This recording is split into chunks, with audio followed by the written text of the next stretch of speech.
Hi and welcome to the second episode of Bike Meets Dyno. We have one more thing left to finish tuning the MT10, which is the ignition timing maps. So why do the manufacturers again not set the ignition timing perfect out the factory? One of the main reasons is it's a safety factor. This bike, as well as many other bikes, the ECU code, the maps, ignition maps, have got to cater for different atmospheric conditions, temperatures, altitudes, and more importantly, poor fuel quality. So it's got to run in all these different countries, all different grades of fuel, and if the timing is slightly retarded, it's more of a safety feature, prevents detonation, knock, etc. for really poor fuels and really high temperatures, etc. So there's a lot of horsepower left on the table from the manufacturers, and that's what we're going to exploit today. This clip is courtesy of Learn Mechanical Engineering. I will leave their Facebook page in the description below. What we're looking at here is the green gas, that's the air-fuel mixture, being drawn into the cylinder like a syringe when the piston's on its way down. Then the inlet valve closes and the piston goes back up and compresses the air-fuel mixture.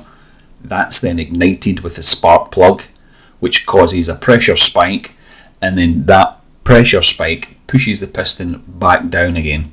Then on its way back up again, the exhaust valve opens and you can see it pushing out the exhaust fumes. So when we refer to ignition timing, we're actually referring to when that spark is ignited in relation to where the piston is at. So we are aiming to ignite the air-fuel mixture just before the piston is at the very top.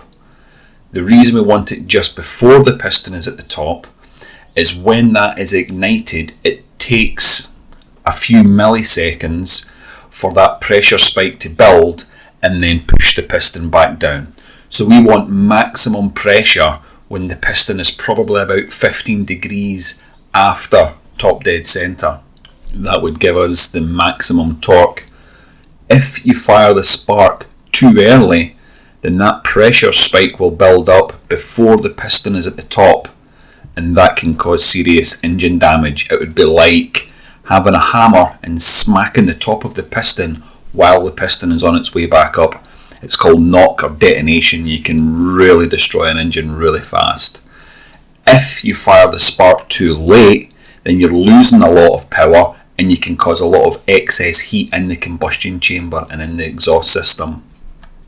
So our goal is to ignite this spark at the exact time that gives us maximum torque. What we're looking at here is an ignition timing map that's stored inside the ECU. On the left hand side you've got the engine speed and RPM. Across the top you've got the throttle position. So for example, at 3,500 RPM, throttle position 11%, the spark will fire 20 degrees before the piston is at the very top. Our goal is to increase this value from 20 to 22, monitor the torque.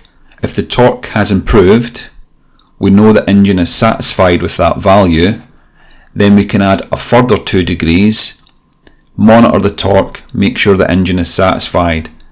At the same time, we also run knock detection monitors.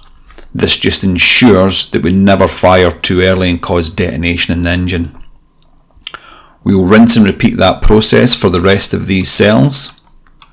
Once that's done, I think that is our MT10 tuned and ready to do some experiments with some different modifications, etc. One thing I said I would do was also measure the temperature of the tyre and the current pressure, and then once we put some heat in the tyre we can then measure the PSI again and we can see what the difference is. So 36 PSI and 20 degrees Celsius to start with.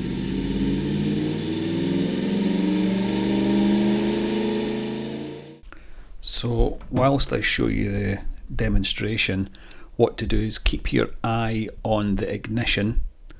So you can see just now it's sitting at 22 degrees, and I shall increase it to 24 and you can watch the torque graph go up. So I'll increase it to 24, and then you can see it jumps up a little bit.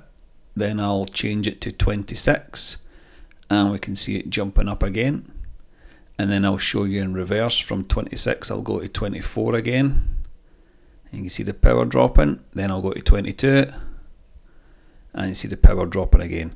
So essentially I need to do this with all the cells. It's quite a laborious, long process. We need to keep letting the bike cool down every now and again. So I need to go and repeat this for all the cells, for all the different throttle positions, etc, etc. So I shall go and continue to do that just now. So finally got all that done, and now we'll give it a run just to let you see where we're at.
Okay, so after the ignition timing we ended up with 157.5 horsepower, 111 newton meters of torque, so at least now we've got a baseline to compare against when we move forward with the rest of the modifications.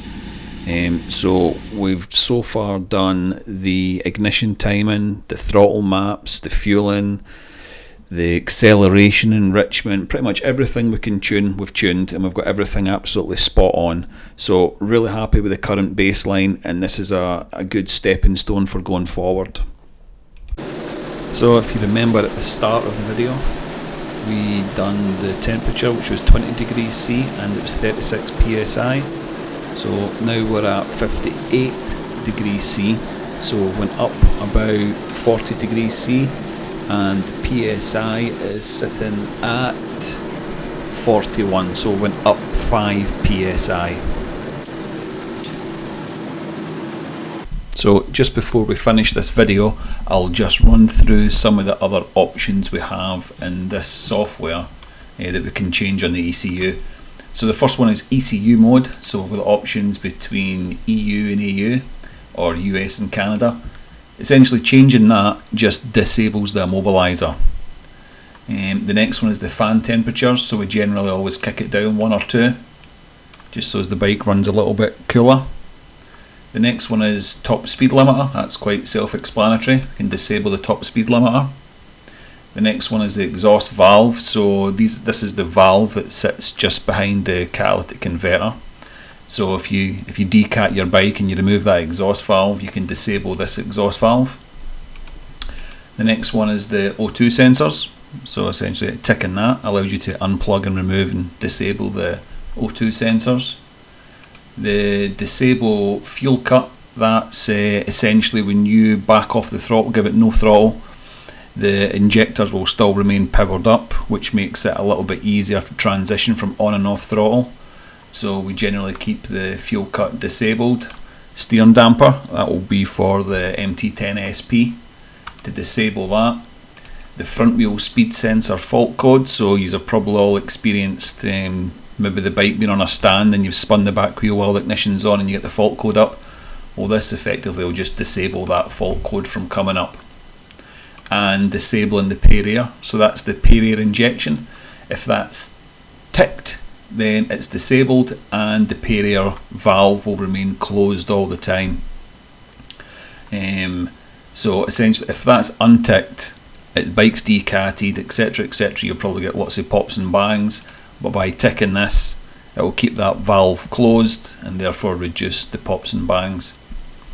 So I think that's enough for this video. The next video I think is going to be pretty good. I've already started on a few bits and pieces, and the next video is going to be some science around exhaust.